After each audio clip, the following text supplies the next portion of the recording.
Om Sadashiva Samarambam Shankaracharya Madhyamam Asmadacharya Paryantam Vande Guru Param Om.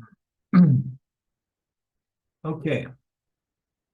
Então, aqui, né, neste parágrafo, o Krishna diz: um guru de verdade não pode dizer um dia que existe somente um meio de libertação, um meio de autoconhecimento, que é o Yana Yoga, e no outro dia dizer que existem 4 meios de libertação, né? Então, por isso também eu mencionei o caminho da Sampradaya Vedântica do Vivekananda, que desdobrou 2 caminhos em 4, né? E dizendo, é, é, sugerindo que os 4 caminhos conduzem à libertação.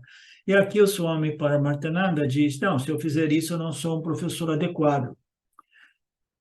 Eu preciso dizer que o Yana Yoga é o único conhecimento, o único meio de compreensão. Isso as pessoas não gostam de ouvir, né?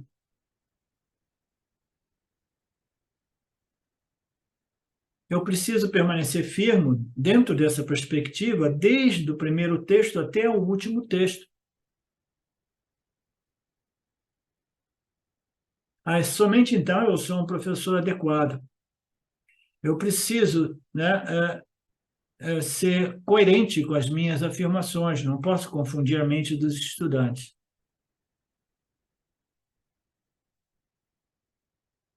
É por isso que Krishna permite a Arjuna fazer perguntas.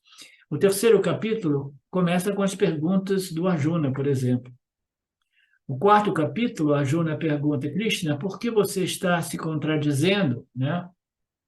Então, não existe espaço para a fé cega ou uma aceitação passiva, não. A aceitação não produz resultados, mas a internalização dessas lógicas, dessas análises, é que produzem o resultado desejado.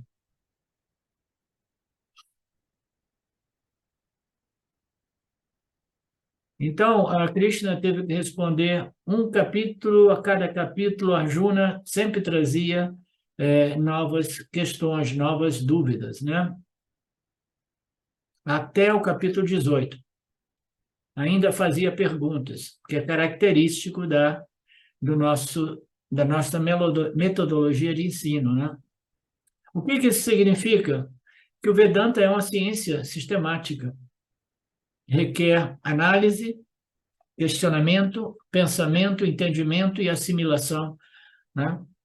Então, que ciência é essa? A gente pode dizer, é a ciência da realidade, a ciência da consciência, a ciência da existência, né? A ciência do ser, a ciência que revela a realidade, né? Que é mais invisível, mais sutil de todo sutil, né?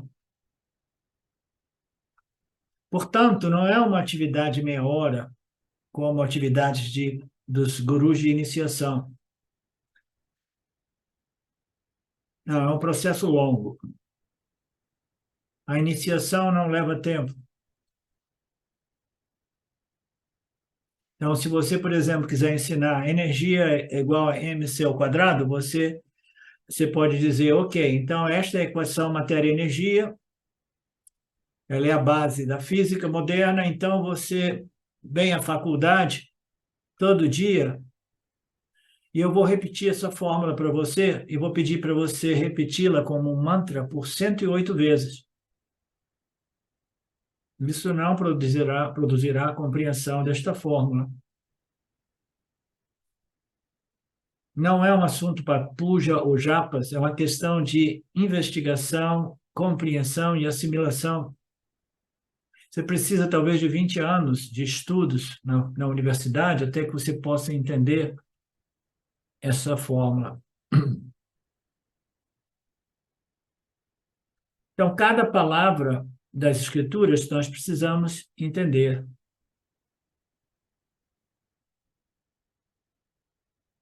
E você não irá entender esta realidade absoluta através de japas, de bhajans, de Sohams, né? Nenhuma dessas repetições, Aham Brahmasmi, Aham, se você repetir isso mantricamente, jamais irá produzir nenhum resultado, entendeu? Jamais.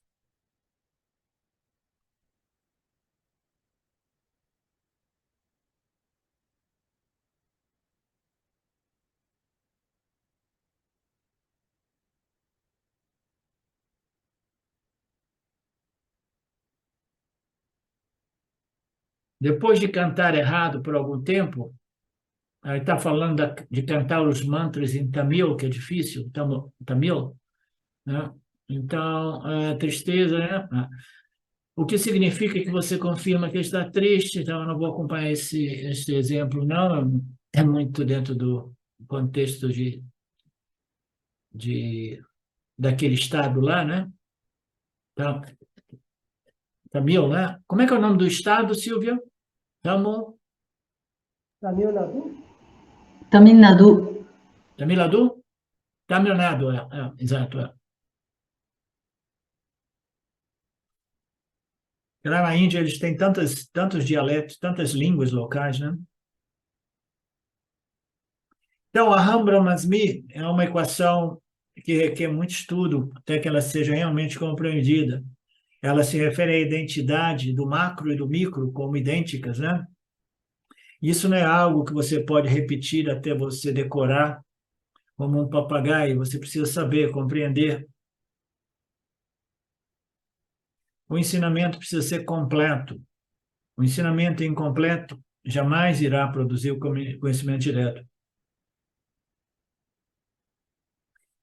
O ensinamento completo, ele é firme, sempre presente e te dará uma convicção, uma certeza a respeito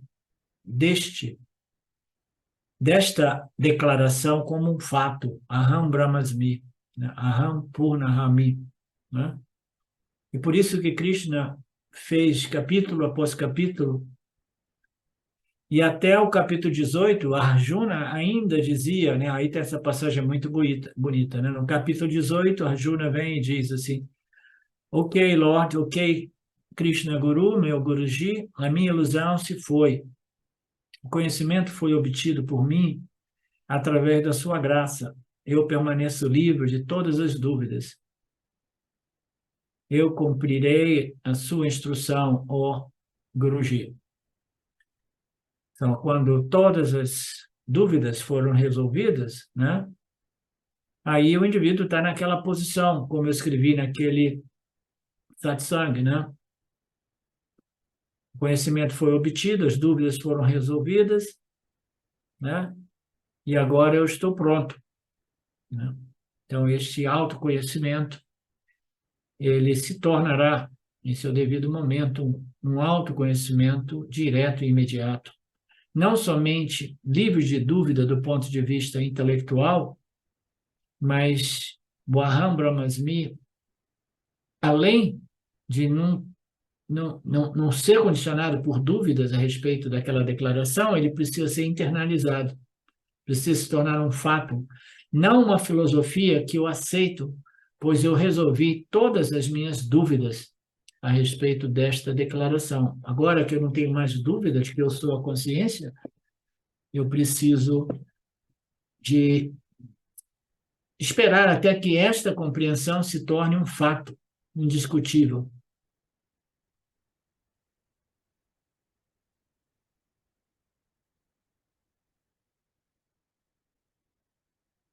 Então é o tal guru que ensina. O guru que ensina precisa de um corpo de ensinamento, não um ensinamento próprio, inadequado, incompleto, cheio de confusão, como aquela confusão do poder do agora, como aquele meu amigo, né, que inspirado no poder do agora, inspirado nas outras coisas lá do tempo do Rajneesh, dizia, né, você tem que fazer a meditação, presença, presença. Você vai dirigindo 1 quilômetro presente. Aí chegou no quilômetro 8, presente, presente, presente, presente. Quando ele vê, ele faz um acidente com o carro, porque ele está presente, né, no asfalto e nas quilometragens, contando, eu estou presente, eu estou presente. Mas você tem que estar presente a respeito de muitos outros fatores, não somente os quilômetros, né? Você não pode forçar isso. A mente se torna presente, essa história de prever no presente, toda essa ciência dessas técnicas modernas, né? Eu esqueci o nome dessa técnica moderna de meditação.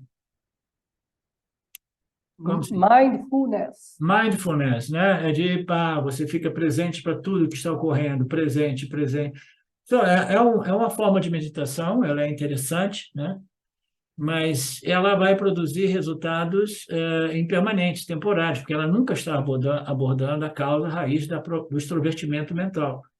Mas você está lá, não, presente, presente, presente, presente. Quando você está sentado é mais fácil, presente, presente. Quando você está dirigindo o carro é perigoso, você pode criar um acidente, né?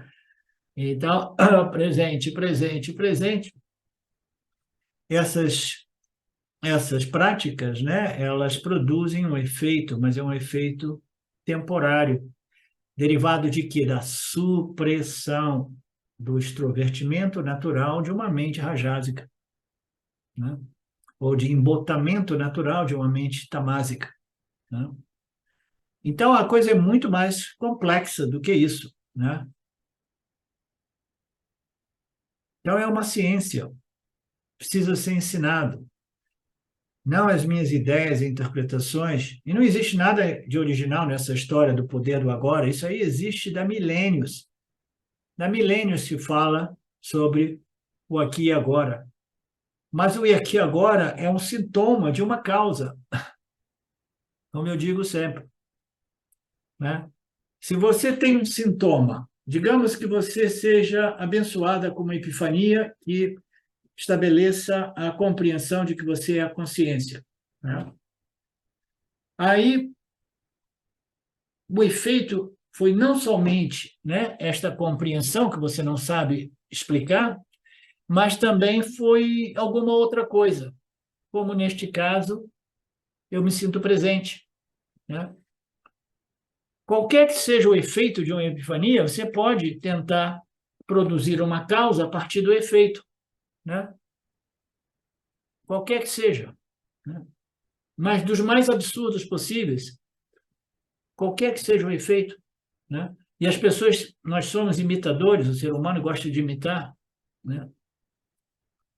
Eu conheço um guru que quando se iluminou a barba e o cabelo ficou branco na hora. Aí quando você vai ver, está todo mundo tentando esperar um momento que a barba fique branca, né?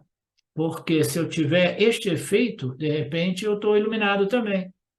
Mas os efeitos não podem conduzir à causa. A causa sempre conduz ao efeito, mas o efeito jamais nos conduz à causa. Entendeu? Causa e efeito. Então, o ensinamento completo é o ensinamento do guru ensinador, mencionado pelo Krishna Guru. Esta ciência vedântica será transmitida pelos yanis. Os yanis, que tipo de yani? Os yanis gurus, os yani professores. Se tem yanis que não são gurus, eles de qualquer modo, ou eles não entraram em contato e se familiarizaram com esse corpo de ensinamento, ou eles não têm realmente muita qualidade como comunicadores. Existem montanhas deles, pessoas realizadas, mas péssimos comunicadores, né? E alguns são até péssimos inspiradores.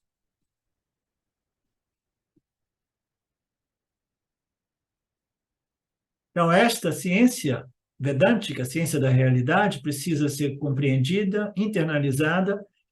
O meio de ensinamento, o corpo de ensinamento, né, precisa ser também integrado na mente do Yanni, que quer passar adiante, compartilhar ou ensinar. E esse Yanni, ele precisa ser abençoado com certa capacidade de inspiração e comunicação também.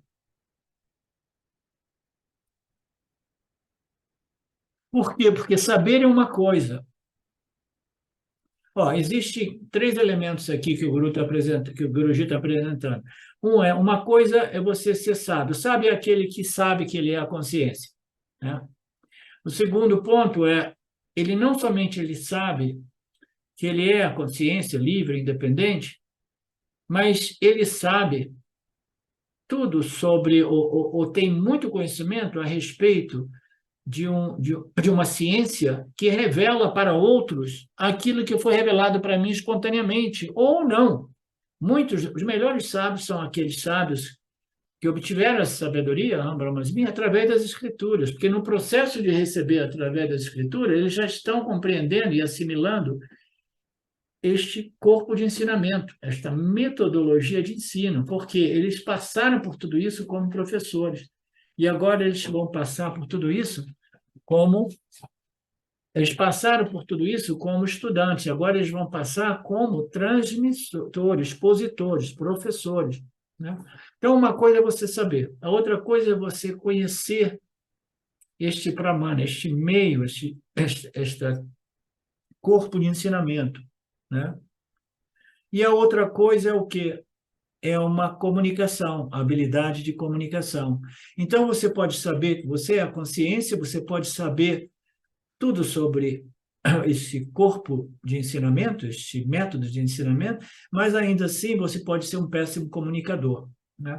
Então, as três coisas irão fazer de um indivíduo um bom guru, porque são virtudes diferentes, digamos.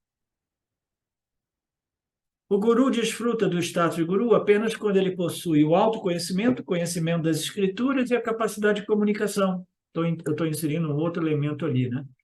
Ele possui o autoconhecimento, conhecimento a respeito da ciência dos Upanishads e do Gita, e conhecimento e capacidade de comunicação.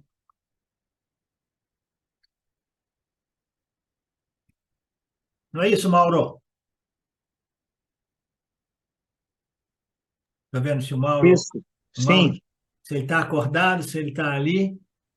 Estou aqui, professor. Só não posso abrir aqui, mas está tudo Ele certo. botou o gravador lá para fazer presença. Não, estou ouvindo. Nos velhos tempos, a gente colocava o gravador e depois ia fazer outras coisas. Agora a gente não precisa gravar porque o Marcelo grava tudo lá no Zoom, né? Nos velhos tempos, a gente dizia, estou contigo e não abro. Tá certo.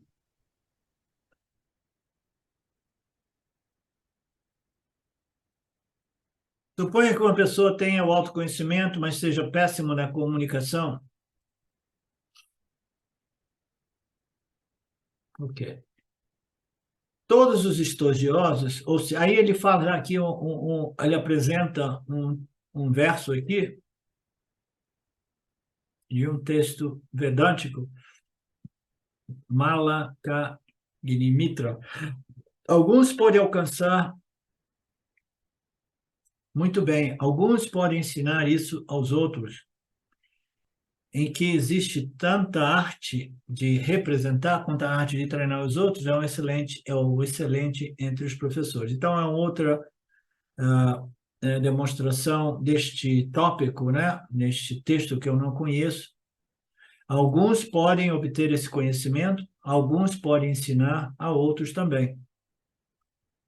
E leva tempo para aprender esta ciência e desenvolver a habilidade de desdobrar e expor esses ensinamentos. Leva tempo.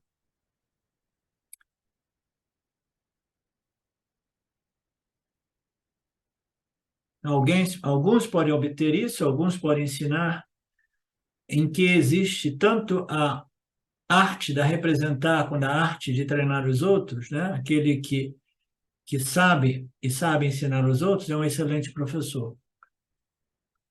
Ou seja, alguns estudiosos também se adaptam para aprofundar seus conhecimentos por meio de pesquisas, e alguns são especialistas em transmitir seus conhecimentos. São os professores da ciência, né? Tem algumas pessoas que são feras, mas ainda assim não conseguem ser professores.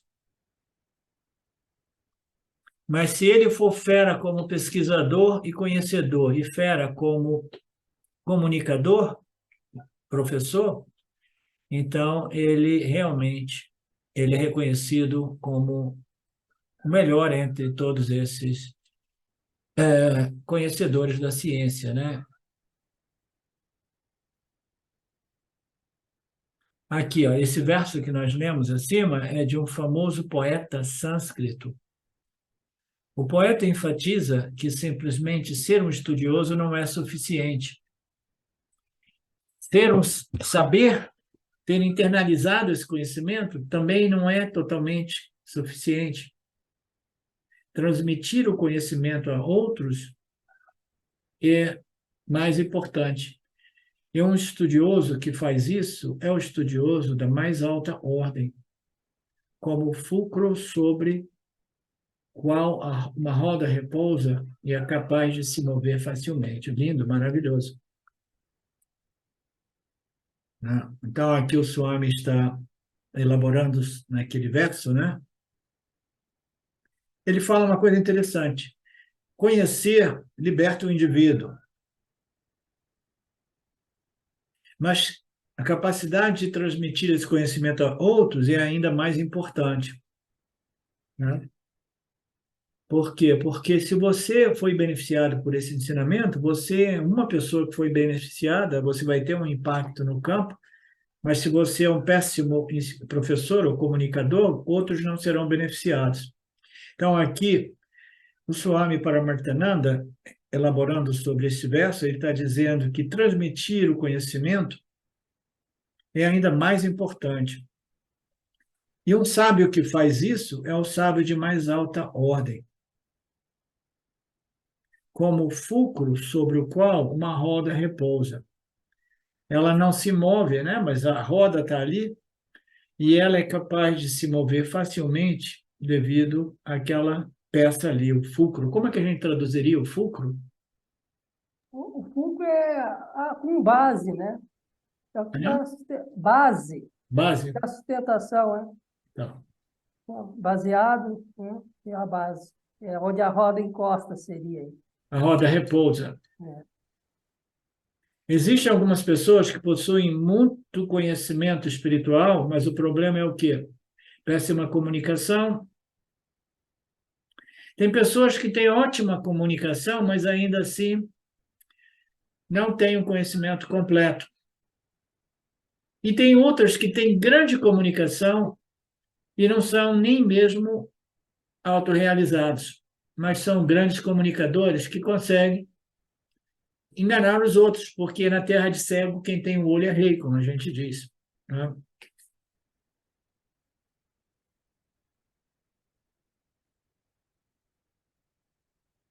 Então, a comunicação, a capacidade de transferir o conhecimento de si para o outro, né, é fundamental para o ensino dos Upanishads. Se eu não tiver essa capacidade de comunicação, eu estarei entrando no campo do esoterismo ou misticismo. Então, aqui é interessante. O indivíduo pode ter o conhecimento Aham Brahmasmi, mas ele pode ter um conhecimento intuitivo que não é possível de ser transmitido de um ponto de vista lógico, analítico, intelectual, ok? Então, o que que o cara vai transmitir? Ele sabe, ele teve uma sacação que transformou a vida da pessoa, né? Mas como ele não entendeu o que ocorreu com isso, por isso que ele fica falando do poder do agora, né? Ele não entendeu o que aconteceu com ele só pode transferir alguma coisa, né, que é equivocada. Ou ele transfere um sistema que é totalmente equivocado, né, como, por exemplo, né, o barato é ficar no aqui e agora indefinidamente. Né? Ou o barato é remover o mundo e o meditador através do Nirvikalpa Samadhi. Né?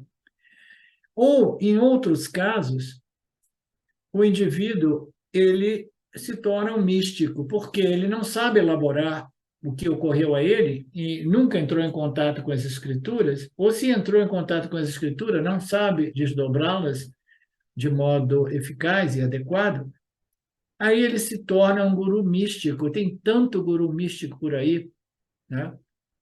Eles têm uma, duas, três epifanias, aí eles vão lá para a Califórnia, eles fazem aquele curso de como se tornar um guru, né?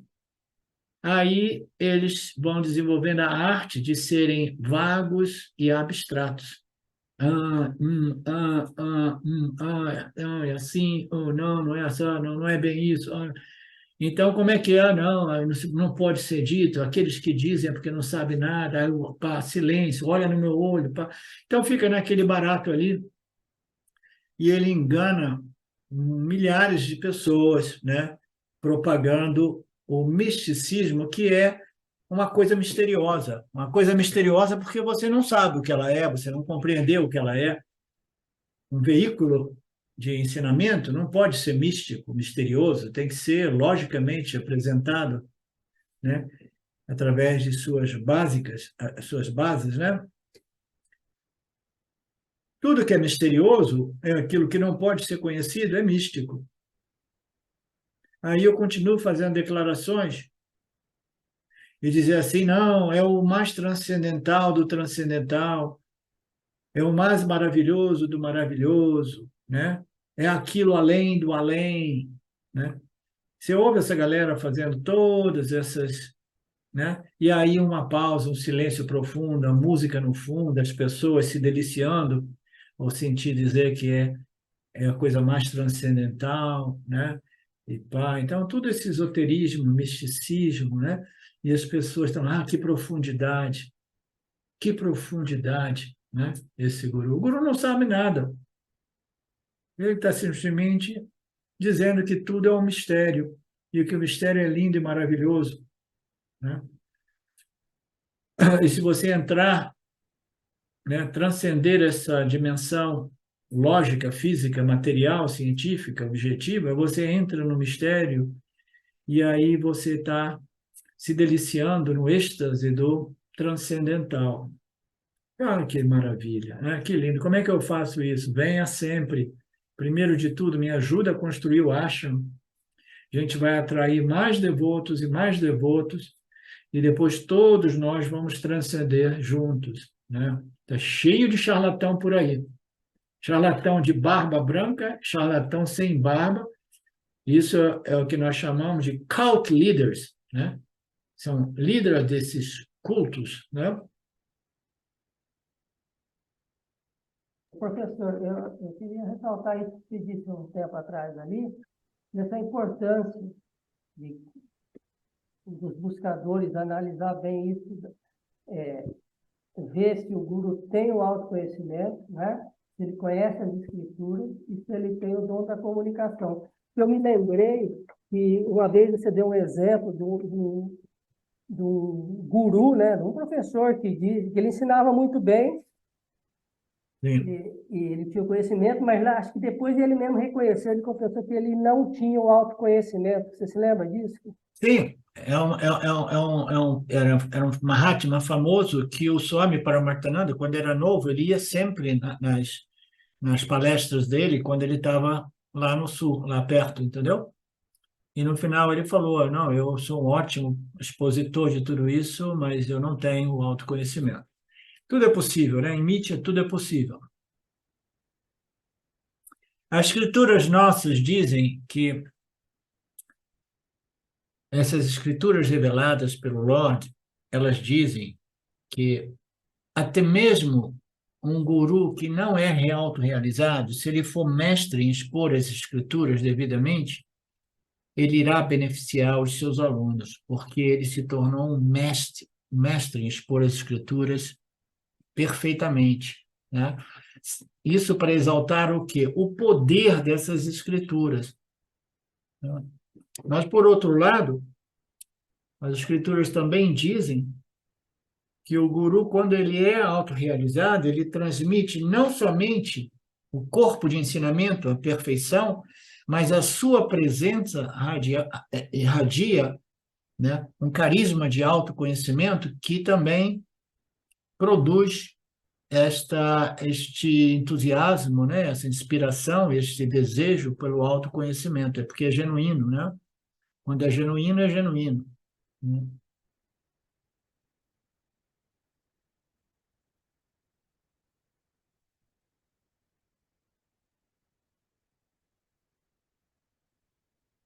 Então, quem é um guru? O conhecimento também está lá, a comunicação também está lá. Somente então tal pessoa deve ser encarregada de ensinar. Será qualificado como guru. E tal guru é chamado de Upanishad, Stotriya Brahmanista Guru. Aquele que tem o conhecimento, aquele que tem a habilidade de comunicação, ambos. Né? Essa frase em sânscrito significa aquele que tem o autoconhecimento, tem o conhecimento das escrituras e a capacidade de comunicação. Então, este é o guru perfeito, né?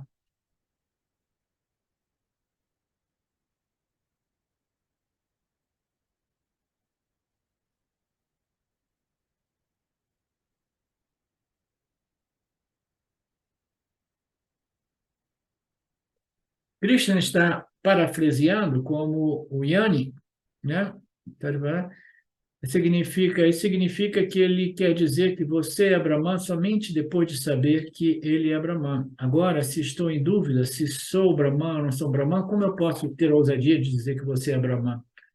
Imagine a situação de um guru que sabe tudo sobre as escrituras e fica dizendo, né? Tatvamasi, você é Brahman. Tatvamasi, você é Brahman. Tatvamasi, você é Brahman.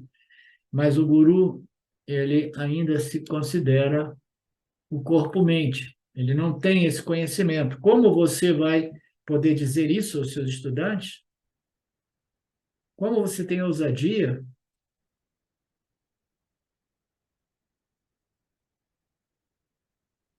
Se eu ainda tenho dúvida a respeito da minha real identidade, né? É difícil, né? O cara tem que ser o quê? Tem que ser um grande ator, né? Não é, Marcelo? É aquele que ou ele é um ator ou ele está iludido, ele está enganando a ele mesmo e ele imagina que ele saiba realmente, né?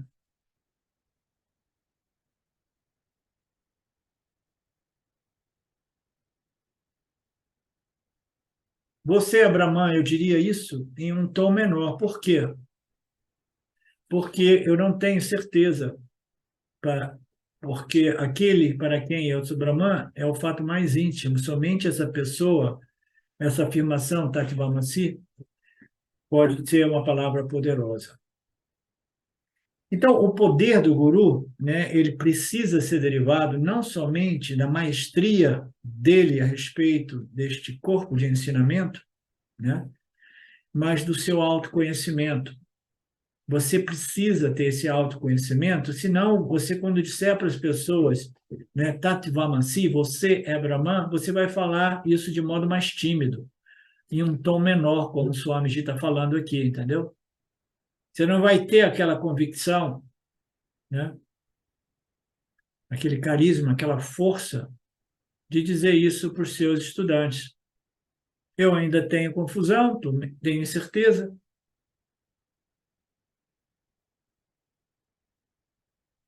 mas se eu tenho certeza absoluta, eu posso dizer Tatvamasi, né? Porque é um mantra poderoso. Mas ainda assim a gente tem que tomar cuidado. Você não pode dizer para uma pessoa Tatvamasi se a pessoa estiver absolutamente desqualificada para realmente compreender que você é, né, de natureza pura, cheia, inteira, completa, porque você é Brahman. Senão você está desperdiçando, né? Exatamente como um médico. Eu, quando era jovem, eu sempre fui magro, né? Uma vez eu fui no médico no Brasil, antes de eu deixar o Brasil, por algum problema digestivo, né? Quando eu cheguei lá, o médico era meio obeso. E ele olhou para mim, magrinho assim, chupadinho, né? Na idade de 20 e poucos anos. Ele falou assim, ó, primeira coisa aqui que a gente tem que fazer com você é você tem que ganhar peso. Você está muito magro, né? Ele, antes de mais nada, ele falou: você está muito magro, você tem que ganhar peso. E eu olhei para ele, ele banha para todo lado, né?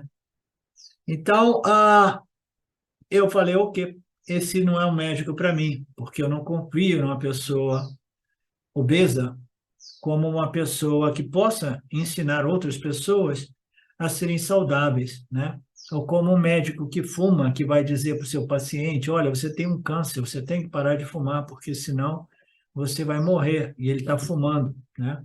Então, ele não tem autoridade para passar esses conselhos, né? A gente tem que ver o que essas pessoas fazem e não o que elas dizem, né? O que elas fazem, né? A gente não pode investigar a vida desses doutores, desses médicos, dessas pessoas, e até mesmo dos gurus, dos professores, mas a gente tenta, né, observar algumas reações aqui e ali.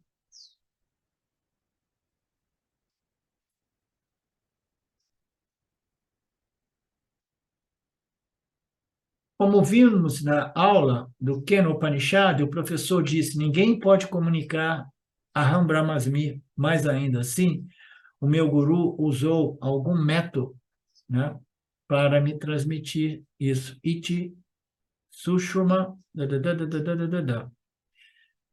Assim ouvimos dos antigos mestres que nos ensinaram. Esta técnica funcionou para mim. Deixe-me tentar o mesmo método de comunicação, passando ela adiante, né?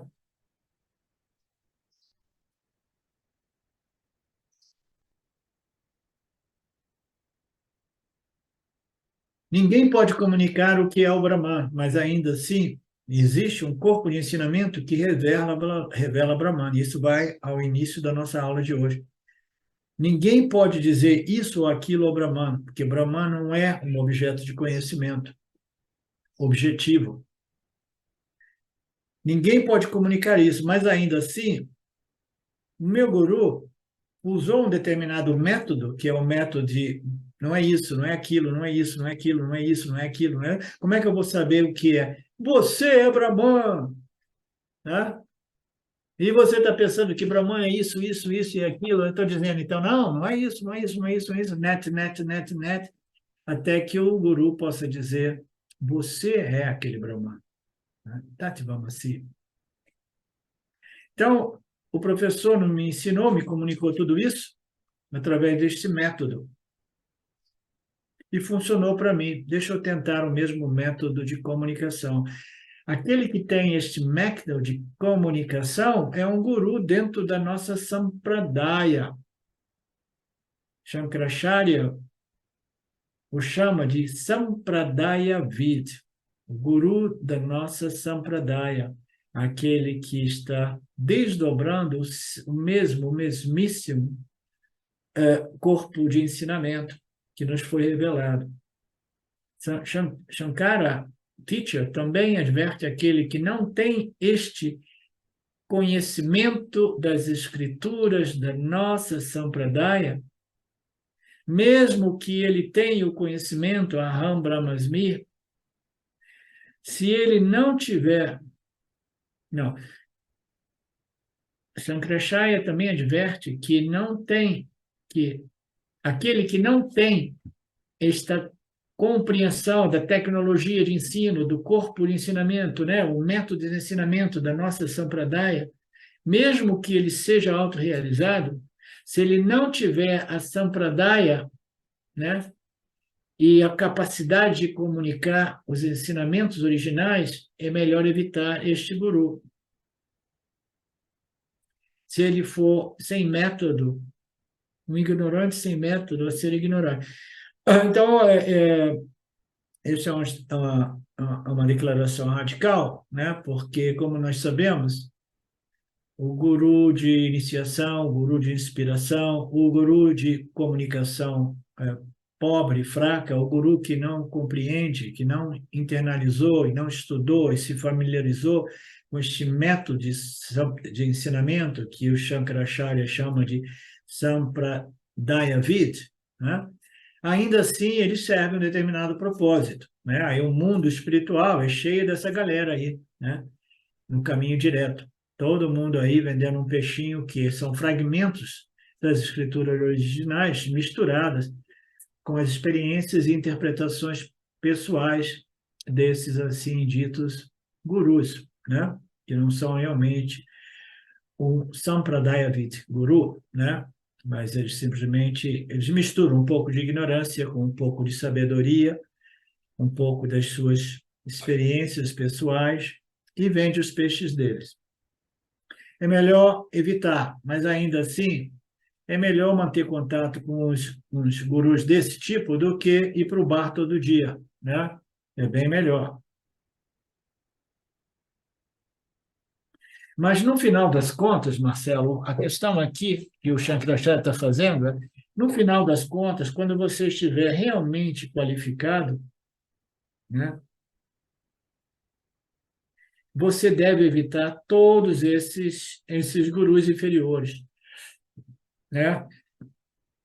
Não que ele seja um guru ignorante sem método, né? Ele não tem o método da nossa Sampradaya Vidya, né?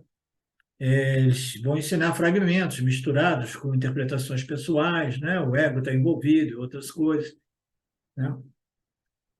Quando você está qualificado, você precisa evitar tudo isso. Você não pode ficar. E eu vejo pessoas no Vedanta Brasil que às vezes ficam lá ainda, né? Pescando, né? Indo lá para a fonte do Neo-Advaita, que é uma confusão enorme desses gurus do caminho direto, porque são pessoas que não compreenderam claramente e totalmente o que é o Vedanta e de que modo o Vedanta se distingue de tudo, se distingue de todas essas outras expressões, que são sempre um pouco de ignorância misturado com fragmentos da verdade, né? Quando nós somos realmente qualificados, né, a gente precisa ignorar tudo isso, mesmo que o indivíduo seja autorrealizado. Se ele não tiver esse corpo, essa chave tradicional, este corpo de ensinamento da nossa Sampradaya, ele não é realmente um guru de alto escalão, não é um guru elevado. Portanto, evite esses gurus desde que você seja qualificado, desde que você esteja pronto para encontrar o guru realmente competente, realmente completo. Não menospreze esses gurus por aí, né, do caminho direto, que ensinam fragmentos do Vedanta, né? Que uma vez eu estava conversando com uma pessoa, acho que foi o Mauro falando, aquele cara, ele fala isso, nossa, que profundidade, eu ouvi assim, eu falei, pô, não vou dizer nada para o Mauro, mas aquilo ali é abstração e vagueza, e misticismo e compreensão, não tem nada realmente de tecnológico em termos de ciência da realidade nessas expressões, entendeu? Mas, em geral, quando nós não somos ainda altamente qualificados, a gente passa por tudo isso. Eu passei por todos esses gurus. Eu passei por todo tipo de expressões de ensinantes espirituais inferiores. Passei por todos, começando do meu lá embaixo mesmo, né? O mais básico, né? Eu não vou citar mais o nome, porque a Silvia não quer mais que eu cite o nome dos meus gurus inferiores. São estágios devocionais, né, professor? Estágios devocionais, assim como passamos por outras religiões no início. Tem que entender isso. Estágios devocionais, né? Você, para se tornar um discípulo, você precisa ter o desejo, a apreciação por alguém que esteja, né, no papel de guru ou de professor, né? Então, é uma forma de devoção, né? De você coloca a sua fé em alguém. E, muito frequentemente, essas pessoas, mais tarde, acabam, né, elas encontrando gurus melhores ou muitas vezes traumatizadas, porque tem muito abuso do ponto de vista financeiro e até mesmo, né, intimidade sexual, entre tantos outros abusos, né? Então, é parte do karma de cada um de nós, né? Então, eu passei por tudo isso, né? Eu não fui abusado. A única pessoa que tentou abusar um pouco de mim foi o tal guru do beijo, né? Mas eu evitei, né? E eu sou grato a tudo, todas essas passagens na minha vida, né? Então, não despreze essas pessoas, mas você, Marcelo, você, Mauro, altamente qualificado, para de ir lá voltar a beber daquela água, aquela fonte de ensinamento poluído de tanta bobagem, abstração, vaguezas, e ignorâncias, né? Para, né? Eu não digo isso para ninguém, estou Eu dizendo, desidratei para aquelas fontes. né? E agora, Marcelo, como é que a gente fica? Eu já desidratei para aquelas fontes. Eu Estou também. grato, serviu o propósito naquele momento para Vai saciar a Serviu. sede momentânea.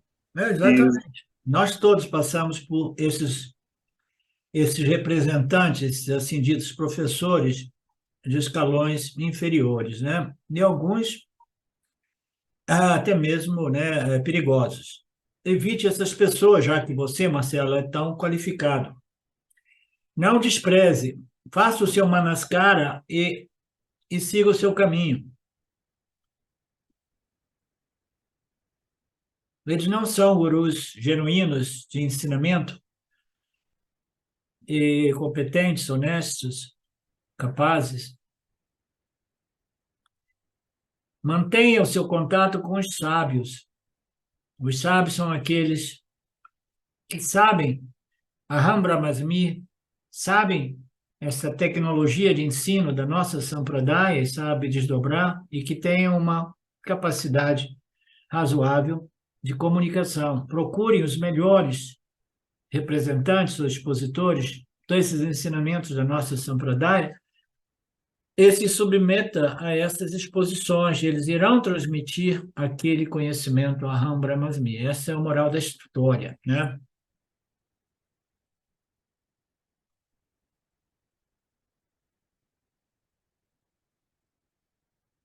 Eles se comunicarão com você. Comunicarão sobre o quê? Sobre Yana, o conhecimento que liberta o indivíduo da problemática humana. E eles terão um prazer enorme de transmitir esse conhecimento a você, né? O guru vive para isso. O guru não tem mais nada a fazer. Um guru maduro, competente, honesto, puro de coração, ele não tem mais nada a fazer na vida que não seja transmitir esse conhecimento. Mas você deve observar, isso é difícil, né? Você tem que se certificar de que você está qualificado e que você merece este conhecimento, Aham Brahmasmi, né? Para não desperdiçar as energias dos gurus por aí, né? Imagina, né? Eu não tenho interesse, eu tenho já um sensor que eu desenvolvi, que as pessoas chegam, Vedanta, quero saber isso e aquilo. Eu nem dou atenção. Por aqui mesmo, ali onde a Silva está morando, né? Vedanta, pá, eu falo, ok, ok, tá. Um dia desse, qualquer dia a gente pode trocar um bate-papo sobre Vedanta. E eu não falo mais nada. Eu fico esperando. Se a pessoa insistir 3, 4, 5 vezes, né? Teve um que insistiu, parecia que ele queria saber um pouco mais, tentou organizar um domingo à tarde para me falar para um grupinho de pessoas. Aí, porque ele não encontrou pessoas, ele desistiu, porque ele não estava interessado no Vedanta, ele estava interessado no grupo de pessoas, no Sangha, não no Sati, mas no Sangha, né? Então, cada um de nós, né, a gente, a gente pode, né, querer um guru competente, mas a gente não pode, cada um recebe o guru que merece. Este é o fato, é karma, é um sistema de mérito, né? Não, agora que eu entendi esse papo aqui, não, eu quero o melhor guru. Mas será que você está preparado para um guru, né, realmente de alto escalão? Eu não estava quando eu era jovem. Por isso que eu fui passando por todos esses guruzinhos intermediários, né?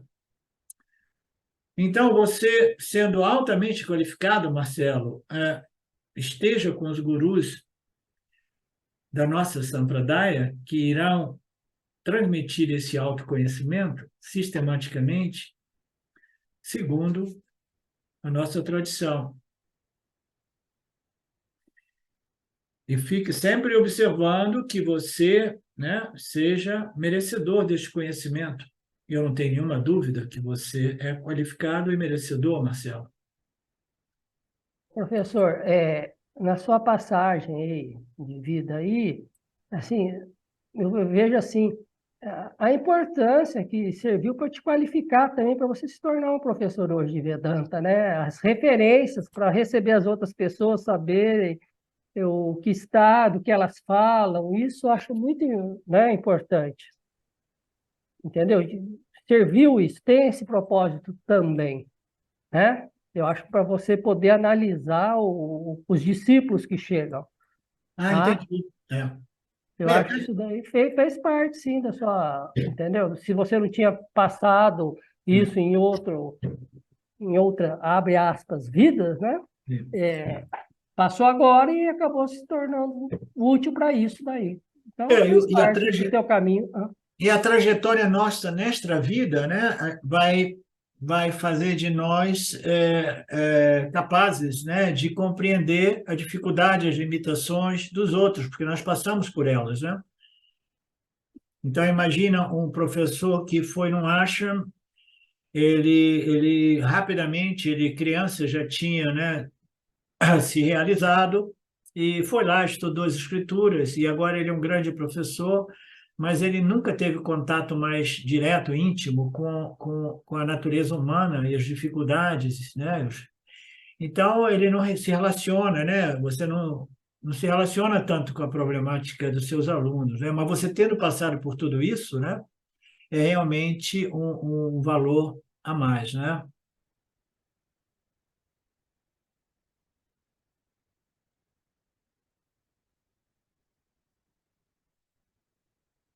Então você precisa ser merecedor. Se o leite for derramado em um recipiente contaminado, o que vai acontecer? O leite estraga, né? Então, o professor ele quer, né, expor esses ensinamentos para as pessoas genuinamente interessadas. Por isso que eu não perco meu tempo respondendo ninguém na internet, ninguém no Facebook. As pessoas pararam até de me contatar. No máximo, eu digo para entrar no Vedanta Brasil e entrar no processo, porque eu passei por isso, eu cansei de ver, gastar minha energia com pessoas que eram curiosas, pessoas que simplesmente queriam dizer, olha eu aqui, eu já estou iluminado. Quantos desses a gente já viu, né, Marcelo, nesses 4 anos ou 5 que você está aqui? Ah, olha aqui, isso aqui, um super iluminado, pá, pá. Aí eu enchia a bola dos caras, né, tentava ajudar os caras. Quando eu vi, os caras estavam falando um monte de bobagem, alguns deles até, né, me criticando às vezes.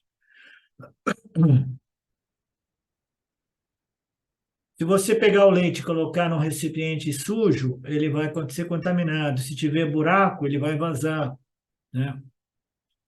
Então, eu tenho que ser um bom recipiente para receber esses ensinamentos. E Krishna enfatiza duas qualificações. E agora ele vai falar sobre as qualificações de um ângulo totalmente diferente aqui, né? Que é o desejo, que aqui é apresentado com de um outro ângulo, com outro termo sânscrito, né? Que se chama Jnanasa, que é o desejo pelo conhecimento, né? Mumukshutva é desejo pela libertação, né? Desejo pelo conhecimento. Então, existem duas coisas, duas qualificações. Então, aqui o Krishna apresenta a qualificação do desejo realmente genuíno pelo esse conhecimento, e o segundo é o que? A humildade, que eu sempre digo, né? Eu tenho colocado a humildade como uma pré-qualificação. Paciência, humildade, confiança como pré-qualificações. Você tem que ter desejo por esse conhecimento e tem que ser humilde, porque se o ego já chega pensando que eu já sei, eu já vi de tudo aqui no Vedanta Brasil, pessoas chegam, eles apresentam como se eles tivessem humildade, mas a humildade é difícil de você ler, ver, porque é um princípio que pode ser enrustido, né? Uma atitude que pode ser falsificada. Aí depois uma frase aqui, uma frase ali, vem fora toda a arrogância, né? Aí vem, pá, a arrogância aparece, né? Aí o que que eu faço? eu simplesmente tiro o tipo o time de campo e nunca mais respondo ou me comunico, né? Porque eu vi que o cara está vindo de uma atitude de arrogância, eu sou iluminado. Aí eu, no máximo, eu digo, olha, você precisa de entrar e fazer parte desse programa. Eu só ensino aquelas pessoas que realmente se submetem ao programa, né, regularmente, tá?